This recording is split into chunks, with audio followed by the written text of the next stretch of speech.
Hello guys, from Brooklyn, New York, this is Carlos P. Beltran, and welcome to the Freelance Journalist 5-Minute Talk Show. Today we're talking about traveling and covering conflict, and our guest is Magnus Boding, a Danish freelance print and radio journalist covering conflict in Rio de Janeiro. So Magnus, first of all, how did you become a traveling freelance journalist, first of all? Basically, I was working in Danish TV, and I was spending my holidays going to conflict zones for something like 3 years. That's what I studied. That's my passion in journalism. But it was kind of stressful because then I didn't have the real holidays. So I started doing it full time, and I quit my job in Danish TV, which was a well-paying job. It was good in many ways. I left Denmark. I've been living now in hotels for 1.5 years, mostly traveling around Latin America. So basically what I did is the people I was writing for on holidays, I started writing for them just all the time. Why conflict? Is it because you can find conflict anywhere in the world and that allows you to travel? So there's this cliche misunderstanding that you just do that for money, but it's really the worst thing you can do if you want to think about money. Or I do it because I care about it. I studied conflict, but I also studied humanities, and I think there's a need for people who like know how many tanks is on each side, or who know the hardcore facts of conflicts, but who do it with a softer, more anthropological kind of take. So that's what I'm trying to do. So I'm really just fascinated with this topic, which I think it's about life and death. So it's pretty important in many ways. And why Latin America, since you said you've focused on that region of the world? So the reason I chose Latin America is that I speak Spanish, so that makes it possible to actually do something that's good. So that's why.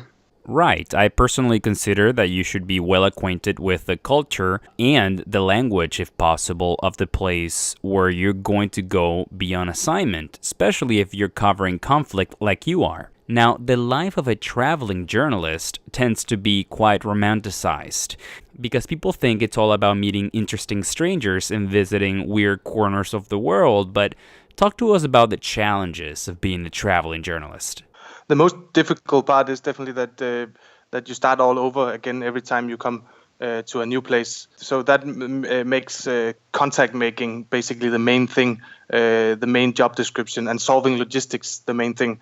The moment I started enjoying it was the moment I accepted that logistic is like a quarter of what I do, and I have to save that day. I would always try and do that on a day when I was doing something else, and then I would be frustrated that I didn't do something that day.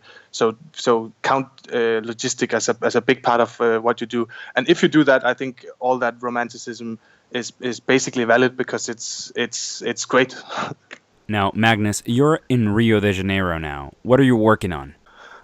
So I just came down from Natal, which is one of the places with most homicide in Brazil. Now it moved basically from down here to up there in recent years. So there I went to some of the hotspots and to the prisons, and now I'm in Rio to do an interview with an expert here, and then to relax and write for a little bit, and then I'm going to Venezuela next.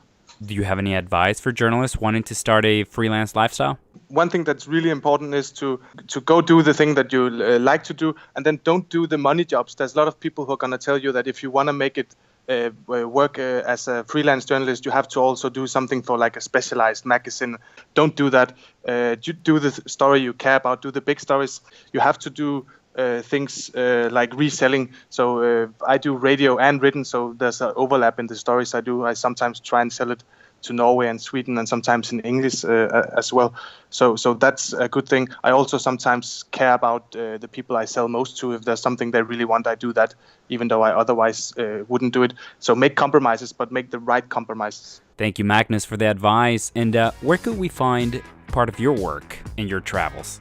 Basically, the easiest thing is to find me on Twitter or Instagram. Both places I'm called M_Boding, Boding.